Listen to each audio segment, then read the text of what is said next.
Bonjour, bienvenue à revuemagilie.com, tome 2. Alors aujourd'hui, on reçoit Joël Manzé.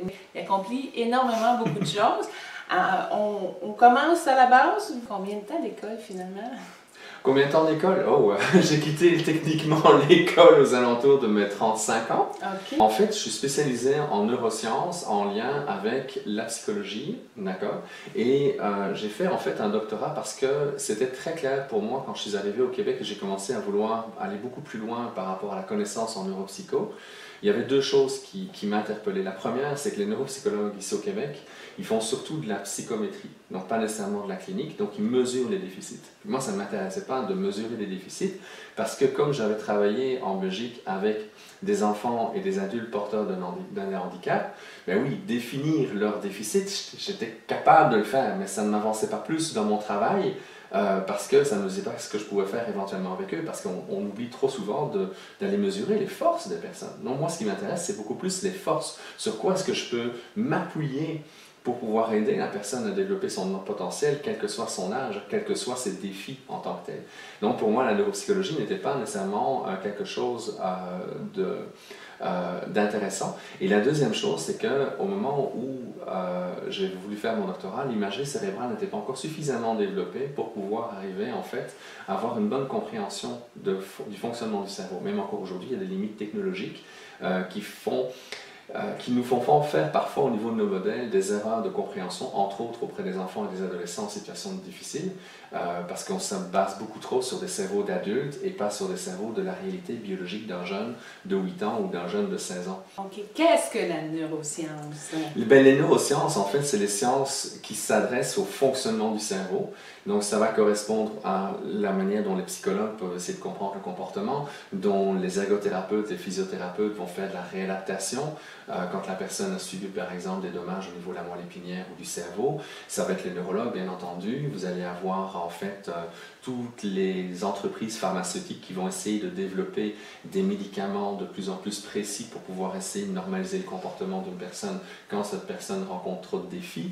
Vous allez avoir les bases de l'intelligence artificielle, donc il y a plein d'éléments qui sont très intéressants et on voit d'ailleurs de plus en plus que cette connaissance qui est acquise, ça nous permet de faire des ponts avec la pédagogie. Donc la neuroéducation est en train d'émerger de plus en plus pour essayer de voir justement comment est-ce qu'on peut aider nos enfants, nos adolescents à mieux comprendre la matière qu'on essaie de leur enseigner, les forces et les défis que ça peut occasionner. Quand on voit le nombre de jeunes qui actuellement sont en difficulté, bien, la neuroéducation devrait nous aider de plus en plus à mieux les comprendre. Y a-t-il une raison pour laquelle aujourd'hui les cas de TDA, TDAH, dysorthographie, dyslexie, dysphasie et tout ça, c'est en émergence, il y en a beaucoup. Qu'est-ce qui fait que les enfants aujourd'hui sont plus étiquetés avec ces diagnostics-là que v'là 30 ou 50 ans, mettons? Mais la théorie dominante, en fait, prétend que c'est un trouble neurologique d'origine génétique. Or, on sait que 60% des enfants médicamentés sont nés en juillet, en août et en septembre. Donc si cette théorie-là, elle est valide, donc c'est un problème d'origine génétique, il ne faudrait jamais faire de bébés pendant l'automne. Parce que génétiquement, ils vont avoir un problème, vu que ce sont les bébés fécondés à l'automne qui vont naître pendant l'été. Autrement dit, la théorie dominante qui a amené pendant très longtemps une fausse croyance comme quoi on les diagnostiquait mieux ici qu'ailleurs, qu'on avait des meilleurs tests et ainsi de suite, elle ne tient pas la route quand on regarde ce qui se passe au niveau clinique. Et pire, on sait que les chiffres dans les années 90, on parlait de 3 à 5% des enfants atteints. Dans les années 2000, on parlait de 5 à 7% des jeunes atteints. Depuis l'arrivée du DSM-5 à 5 ans, on va parler de 7 à 10%. Or, les études qui ont été publicisées en décembre dernier par l'Institut de statistique du Québec montrent que 23% de nos jeunes au Québec sont atteints d'un TDA ou d'un TDAH. Donc on est en fait presque 3 fois plus élevé que la normalité qu'on devrait avoir. Et on est 4 fois plus d'ailleurs que le reste du Canada. Si on enlève Montréal, on monte aux alentours de 30 à 33% selon les régions. Donc là de nouveau, la théorie dominante qui dit que c'est une problématique d'origine génétique, elle ne tient pas la route parce qu'on n'a pas fait une bâche d'enfants qui sont beaucoup plus fragiles d'un coup comme ça. Il n'y a pas d'explication logique en fonction de la théorie dominante. Quand on regarde les jeunes qui sont médicamentés, on est à 15% de nos jeunes qui sont médicamentés à 14 ans. De nouveau, si vous avez Montréal, on va monter aux alentours de 25% dans la plupart des régions du Québec. Donc, là, à nouveau, on est avec des proportions qui sont beaucoup trop élevées. Donc, il faut questionner cette théorie dominante. D'ailleurs, les neurosciences, elles servent à ça. La science, ce n'est pas quelque chose d'écrit dans le béton. On va faire le tour de ta belle grande collection de livres, de connaissances que tu transmets. On va commencer par soutenir le développement affectif de l'enfant. Tu parlais tantôt des co-projets que tu as faits. Celui-là en est un. Rapidement, qu'est-ce que en fait, c'est intéressant. C'est le dernier collectif que j'ai produit.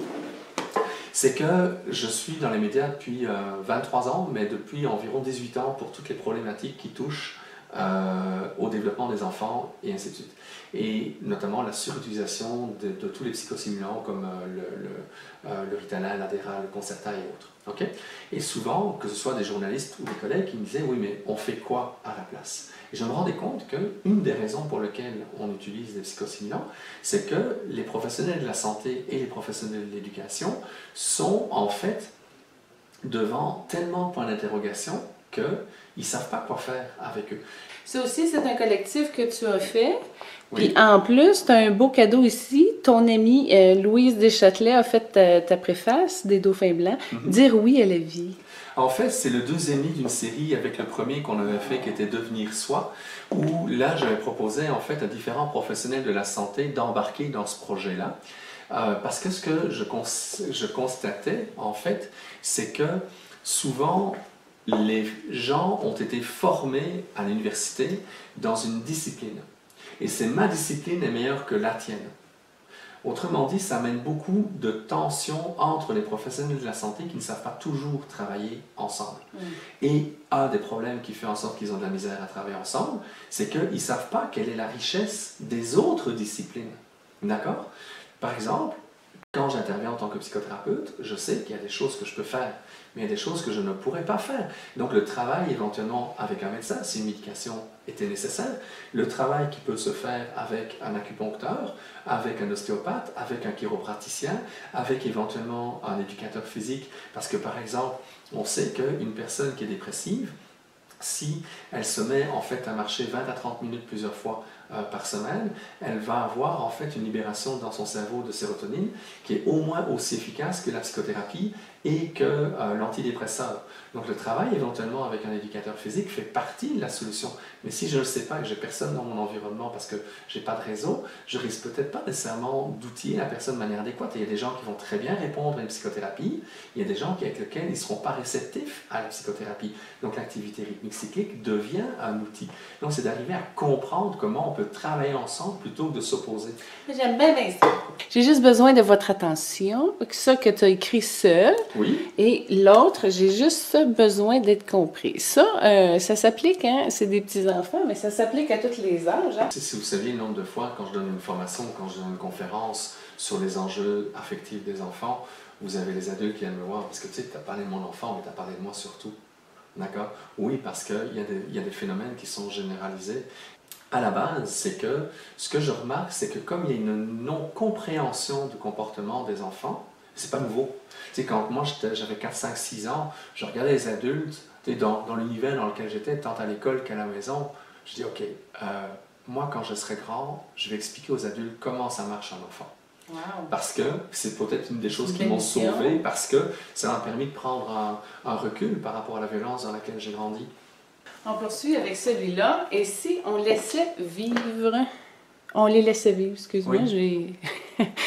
qui est aussi édité au Dauphin Blanc. C'est d'accompagner les enfants et les adolescents, mais c'est toutes des sortes d'accompagnements différents. Mais les outils qui sont là-dedans amènent vraiment à des changements de comportement? Oui, comme je disais tantôt, si on veut par exemple que l'intimidation s'arrête dans nos réseaux sociaux ou dans nos écoles, il va falloir que les adultes changent de manière de faire la discipline. Si nous sommes continuellement dans un rapport de force, d'accord, avec eux, eh bien, à ce moment-là, les enfants, à un moment donné, il faut qu'ils se rééquilibrent. D'accord? Ouais. Et la manière de se rééquilibrer, ben, c'est qu'une fois que la figure d'autorité despotique a disparu, c'est eux-mêmes de se comporter en despote, soit avec un parent, soit avec un père. Donc, quelque part, on est en train de transmettre de génération en génération, de personne à personne, des comportements. Donc, si moi, en tant qu'individu, je veux faire un changement à l'endroit où je suis, mais à ce moment-là, je vais essayer d'être le plus bienveillant possible. Là, on s'en va dans une partie, ça c'était toutes des livres du Dauphin Blanc qu'on vient de voir, OK, entre autres, sauf qu'il y en a un ici. Oui, c'est CRD, mais c'est Dauphin Blanc également. Oui, bien j'avais reconnu le Dauphin, Oui. je disais, c'est pas un Dauphin pareil. Mais là, ceux-là, c'est des ouvrages qui sont beaucoup plus poussés au niveau Scientifique. Bon, scientifique, mais c'est de la connaissance. Ça, c'est édité par Libère. Alors, on y va ici avec le médicament et performance humaine, thérapie au dosage. C'est super intéressant. Tu parles de quoi là-dedans? Mais en fait, c'est notre rapport en fait, aux médicaments suite à toute une série de recherches que j'ai faites, notamment pendant mon postdoctorat, mais également dans les années de mon doctorat où on a essayé de regarder quelles sont les promiscuités qui existent au niveau de l'industrie par rapport à la recherche universitaire, la manière dont l'État va financer la recherche universitaire qui normalement devrait rester relativement indépendante, la manière dont nous avons notre rapport aux médicaments, dans le sens que le médicament fait partie de notre vie aujourd'hui. Il y a beaucoup. Ah, trilogie, excellent. Neurosciences et psychothérapie. Ce que le cerveau a dans la tête. Neurosciences, psychologie et développement affectif de l'enfant. Et voilà. Lequel tu as commencé en premier, finalement? En fait, c'est le blanc, puis le brun, puis le saumon. OK. D'accord? Puis l'objectif, en fait, c'est que tantôt, je disais souvent, j'étais déjà fréquemment dans les médias dans les années 2000, et c'est comme si, quand on parlait de santé mentale, la plupart des personnes, y compris tes collègues qui pouvaient me rencontrer, pour eux, le médicament était le moyen pour pouvoir solutionner un problème développemental ou un problème psychologique. Donc l'idée, c'était de voir, avec les connaissances en neurosciences qui sont en train de vraiment être de plus en plus exponentielles, c'est qu'est-ce qu'on connaît de la psychothérapie aujourd'hui avec une perspective de ce qu'on connaît du cerveau. Et par exemple, tantôt je disais que pour qu'une thérapie fonctionne, il faut qu'il y ait un lien de confiance qui s'est construit entre le patient et son thérapeute. Ça fait partie des recherches en neurosciences qui vont nous permettre de le voir. Et comment est-ce que ça se voit? Et on voit en fait que le lien de confiance va faire en sorte que, au lieu que tous les mécanismes de survie s'hyperactivent en fait chez la personne, où ils sont hyperactifs au moment où elle démarre la rencontre avec son thérapeute, on voit en fait que le lien de confiance va apaiser les mécanismes de survie et va permettre au sang d'aller dans l'ensemble du cerveau, donc de déployer les ressources les plus humaines de son cerveau. Donc ce sont toute une série de recherches comme ça qu'on rapporte pour arriver à comprendre justement les effets de la psychothérapie sur le cerveau, les effets éventuellement de la violence qu'on a pu vivre quand on était enfant. Donc comment est-ce qu'on part au départ d'une vulnérabilité quand on est enfant et comment progressivement, ça c'est ce que le cerveau dans la tête, on en arrive éventuellement chez certaines personnes à avoir un trouble de la personnalité et éventuellement ne plus avoir ce trouble-là parce que la psychothérapie a pu, dans ce cas-là, fonctionner. Et puis alors on s'entend que s'il y a un enjeu très important au niveau de l'enfance, mais d'arriver à comprendre comment est-ce qu'on peut aider nos enfants, donc ça c'était le troisième, comment est-ce qu'on peut les aider à grandir et à développer leurs ressources plutôt que de vouloir les médicamenter un peu trop vite ou parce que simplement on n'avait pas trouvé la bonne stratégie pour les aider. Bonne continuation d'amélioration, de développement de tes connaissances et de ta personne. Puis merci de continuer à nous faire fructifier ça. À un moment donné, la table va être pleine. On verra. Mais c'est le fun de voir à quel point il y a un réseautage qui s'installe. Puis ça c'est très encourageant. Merci beaucoup. Bonne continuation, merci beaucoup. Puis n'hésitez pas à consulter la partie de l'entrevue 1 qui est résumée de tout ça et la version intégrale qui est comme ça au complet. Merci d'avoir participé avec nous. Merci, bonne continuation. Merci beaucoup à toi. Au revoir.